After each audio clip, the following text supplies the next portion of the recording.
হ্যাঁ, আমি নিরামিষ খাচ্ছি এবং লোকসভার নির্বাচন পর্যন্ত নিরামিষ খাবো এবং নিশীথকে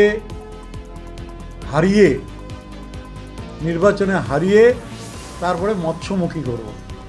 তার আগে আমিষ আমি খাবো না।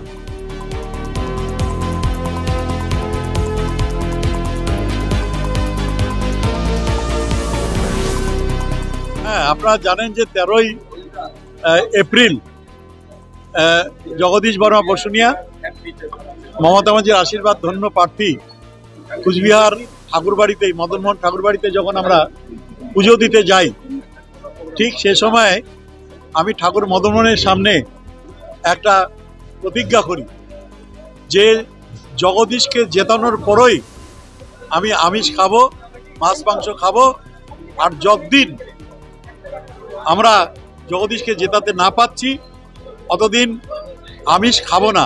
এবং কোনো কারণে যদি জগদীশকে জেতাতে না পারি তাহলে সারা জীবন মাছ মাংস খাবো না। আমি আজ পর্যন্ত সেই প্রতিজ্ঞা ধরে রেখেছিলাম। আজকে জেলার সমস্ত স্তরের কর্মীরা, নেতারা এসছেন, তাদের সামনে নেতৃত্বের হাত দিয়ে আমি মাছ গ্রহণ করলাম। এখন থেকে আমি মাছটা খেতে পারবো এবং আগামী দিনও খেতে পারবো। আজকের প্রোগ্রামের নামটাই মৎস্যমুখী ঠিকই, কিন্তু সাংবাদিকদের বন্ধুদের জন্য নাম রেখেছে এই প্রোগ্রামে তুমিও খাবে আমিও খাবো।